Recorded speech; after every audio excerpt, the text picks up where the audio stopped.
Thinking about next year, you got two choices. You can worry or you could be optimistic. And basically, I'll give you two quick little few points on each one. Worry. Most worries never happen, right? Your mind creates more problems than reality does.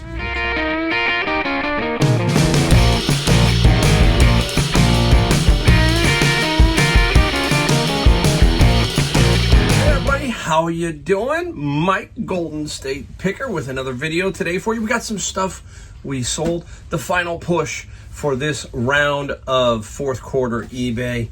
Took a day off basically from doing everything else that I did and focused on getting all this out. And I'm gonna give you about 18 more items that I sold and talk about that. And if you're new to my channel, Mike out of San Jose, California, and been doing this for 7 years on eBay and Amazon. And having a lot of fun doing it and trying to figure out from year to year where I'm going. Don't know, kind of an interesting journey it has been for me. I was thinking about it every year, right? Every year we set new things, resolutions, all that kind of stuff. I really never did that kind of stuff because I guess sometimes when you think about it, when you set a New Year's resolution, right, you set a goal for most people for, hey, I'm going to eat better, I'm going to lose weight, whatever. And the next thing you know, you get about a month in and it's done, right? I just like to focus on my process. You hear me talk about that all the time.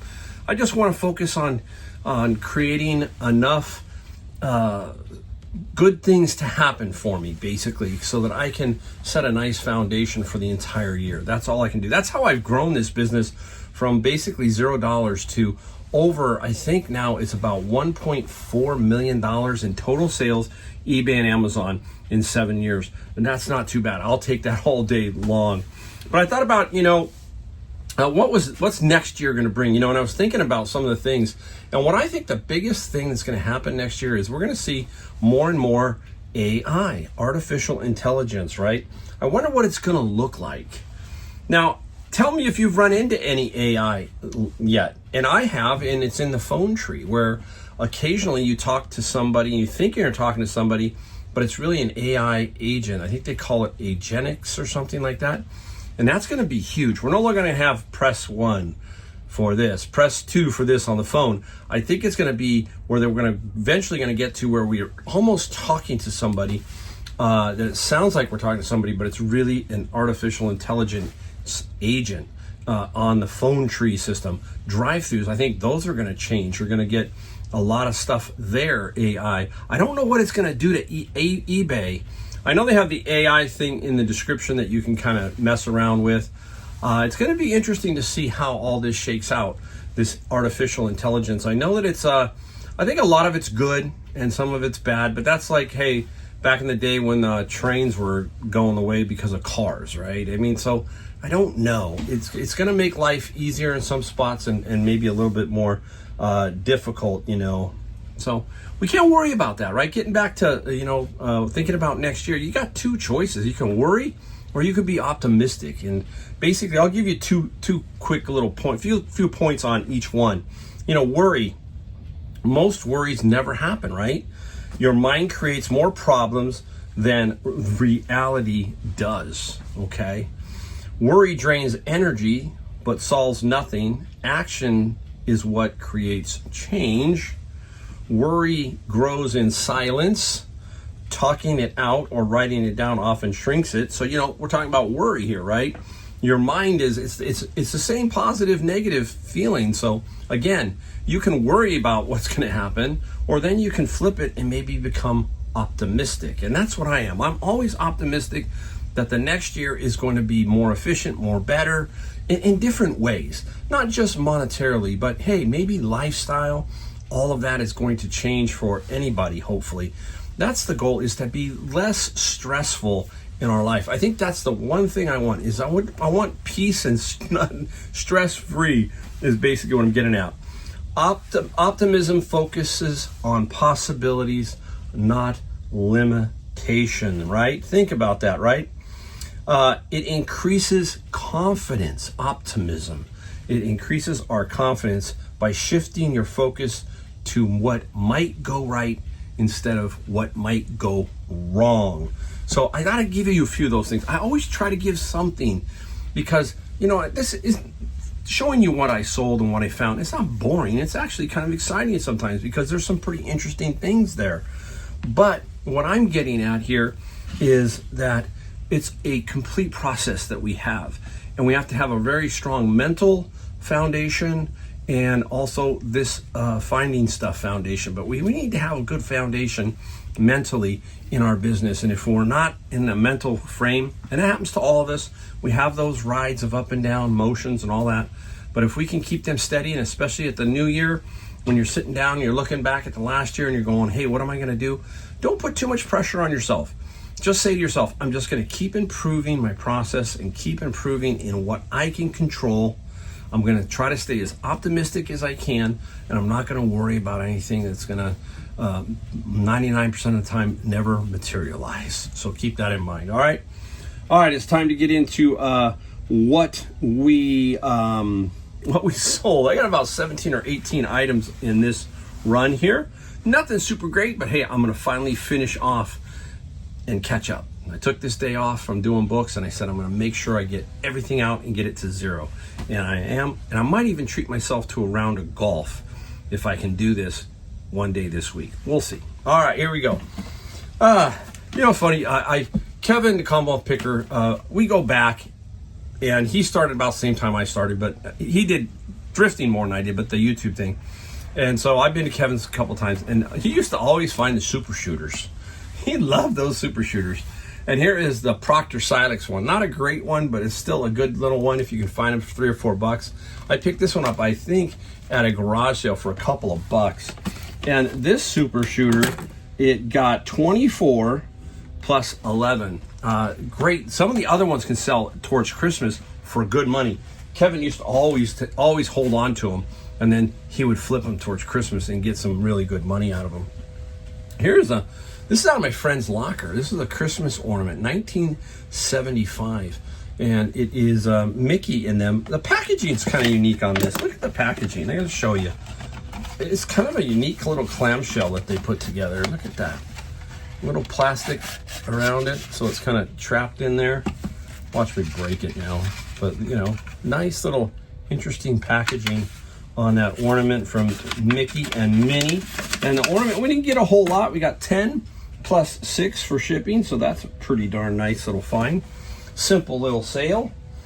All right, hey, t-shirts. Remember I told you I used to stop at this one guy's garage sale every week. He had it for like 3 months because he had huge containers full of stuff, and he had a lot of shirts and stuff.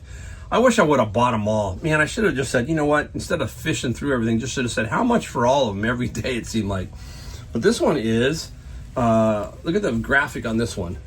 Warbirds. Is it a restaurant? I can't remember what it is.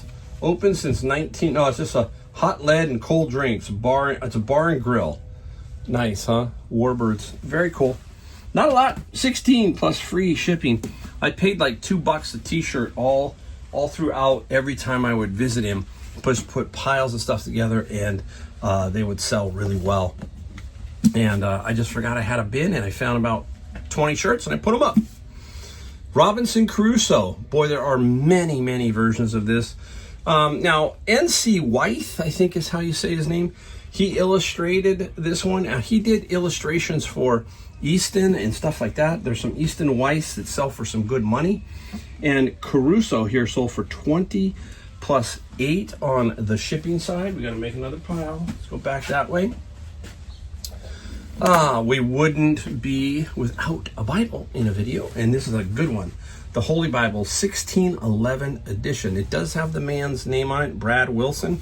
Still, it is in excellent condition. I don't know how he got this. There was a little thing in here. Thomas Nelson, I don't know. But anyhow, the 1611 Bible got 23 plus 8 for the shipping side. And that is the reason for the season. Jesus Christ is the reason we celebrate Christmas. And that is, you can't forget that part, right? Nowadays, I'll get on my box a little bit, but nowadays it's so commercialized, right? It is amazing how much stuff is commercialized in Christmas. And it's most people understand the reason is Jesus Christ, and that is the season of Christmas. but sometimes, boy, it doesn't feel like it when you go out there and you go, man, not much there. But that's why I like Hobby Lobby. My wife likes Hobby Lobby. I like walking through there. At least I know what I'm getting in there. All right, hey, Becoming an Addictions Counselor book, comprehensive text. And this one just sold before we went to do the video. And $40 plus free shipping. Got it out of where? My bin of books. And if you want to know about bin of books, look down at my video playlist and hit the FBA books and watch a video of me doing some bins, and you'll see what I'm talking about. We just got these. Pow and I went and did a bin, and we got about 25 manuals, and this is one of them. This is the Chilton Dodge manual. These sell well, but I'm either blocked sometimes on, believe it or not, blocked on Amazon, or they just will sell for about the same price on eBay, and it's easier for me to control it, and I make more money because they only take about 10-15% on eBay, and overall you get hit with about 40 to 60% on some books on Amazon. The Chilton, we got $26 plus free on the shipping, and that was a repeat buyer. So I don't know if it's going to be flipped or what, but it did say repeat buyer. That's the other thing. You want to grow your sales, you got to keep your store moving and get people who will follow your store. I don't have many. I have about 3,000 people who follow my store or, watch my store. But that helps. That makes a big difference. So if you're just starting out, you got to really grind and get good stuff. That's the best thing you can do is just find good stuff, put it up, and it will sell. Okay, here's another manual just came out of that one. Kawasaki Motorcycle Service Manual, and I threw in the police motorcycle supplement into this one. I did throw that in. And this Kawasaki got 30 plus free shipping. So right there we got, was that $56 for two manuals on vehicles, right? Motorcycles, cars, all that. So keep your eye out for those at garage sales. Pick them up for $1, flip them. All right, time to get into the musical portion of our video. The great Dire Straits and Brothers in Arms. Wow, this is the one that changed Dire Straits, right? Money for Nothing, all that. I was lucky to see Dire Straits with my wife Betty. We were in the second row, front and center on Mark Knopfler. That was years ago, and for you people in the Bay Area, that was at the Concord Pavilion, and that was an amazing show. And it was this tour, so it was super, super cool. They don't tour anymore, I guess. Mark Knopfler is not, Dire Straits really isn't around anymore. It's too bad. But I digress. Rock and roll is fun. Okay, let's go into that one little bin that I bought. It wasn't a bin. It was basically, I brought some stuff out and said, hey, we can't sell this. Can you guys use it? And they opened up bidding, and I was the only one. I got all of it for $35. A bunch of these trading cards, a bunch of Samantha Fox albums, that kind of thing.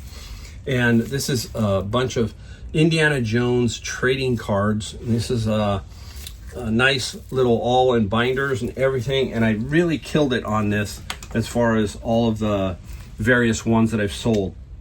And Indiana Jones got 17 plus 11. Super, super nice. Very cool stuff. It's amazing. There's collectors of everything.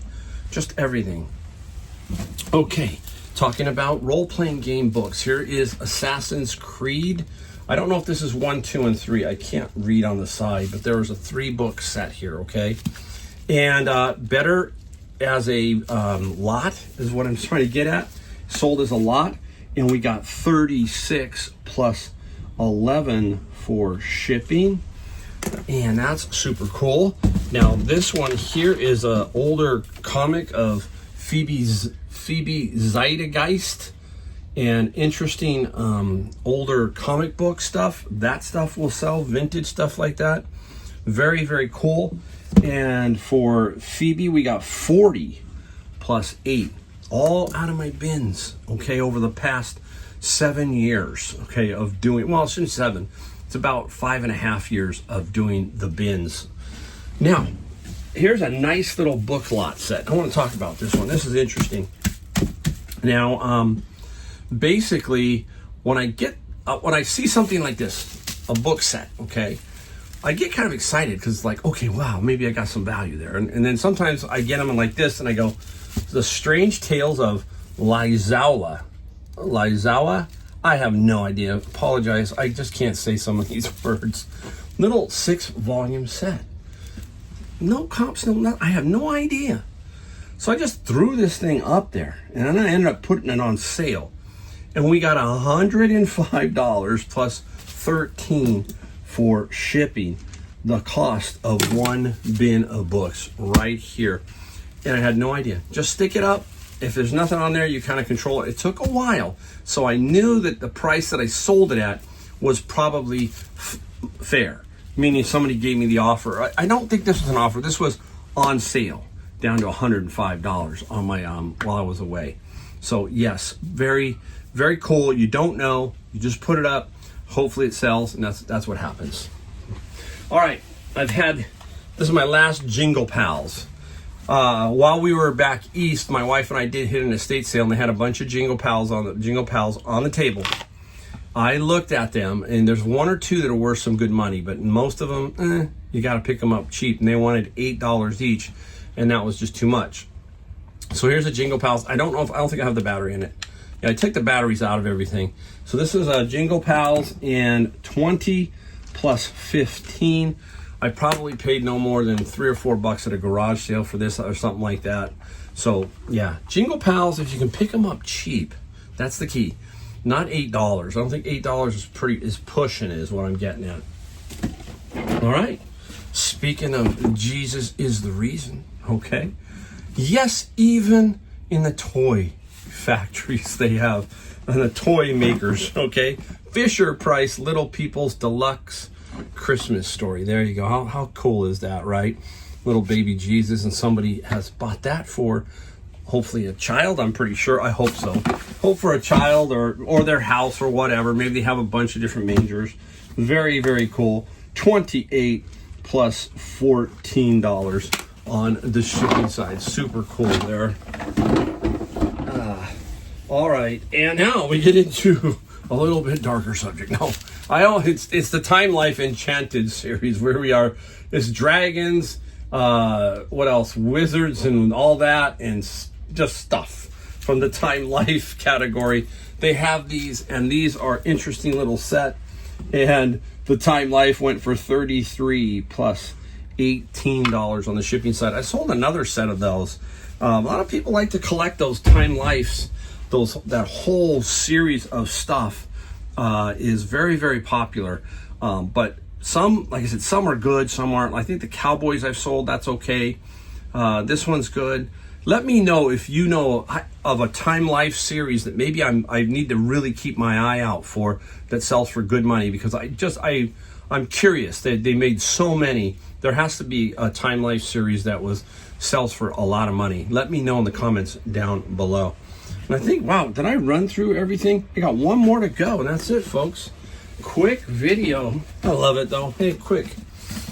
The second Limax, and this is a Candy Chalet from Michaels, they do the Limax series, and this one finally sold. For some reason, they just took forever. In this particular Limax, we got 24 plus 20 on the shipping side for that one. So nice. Finally, I got rid of almost all my Christmas stuff. All my blow molds sold. I sold them locally. I sold 3 or 4 that I shipped, okay? But I mean, I sold almost all my Christmas stuff. So very, very productive year selling my Christmas items. And tell me if you now look for Christmas stuff at the end of the year and then try to resell it. I know that Kevin used to. He used to go to like Lowe's and try and pick up, Christmas blow molds and stuff. And then they would have to maybe sit around for a while. Let me know if you do that. If you specialize in a Halloween or Christmas, or do you put them away, or do you hold on to those items until the next season comes along? It's kind of like textbooks. When it comes to textbooks, there's 2 seasons. One's in January, one's in like September, in that area. and they can jump in price. There used to be a way to hold them back. I know that Reezy Resells used to talk about how he would put the price of the book really high and then drop the book, but that didn't, I don't know if that jives anymore with Amazon. It's kind of tricky to do that because you can get some high pricing errors and a few other issues. But yeah, textbooks will fluctuate. All of a sudden they'll sell really flat, and then those 2 periods they start to peak and the price goes up. So same thing with Christmas items. Sometimes they will go up closer to Christmas, obviously, or Halloween or whatever. So let me know how you do that. I appreciate that. All right, hey, again, thank you for watching my channel. I really do appreciate each and every one of you. If you do like the video, hit the like button, maybe subscribe, and hit the notification. I don't bomb you. I hit a couple videos a week. That's it. So thanks again, and I will see you in my next video.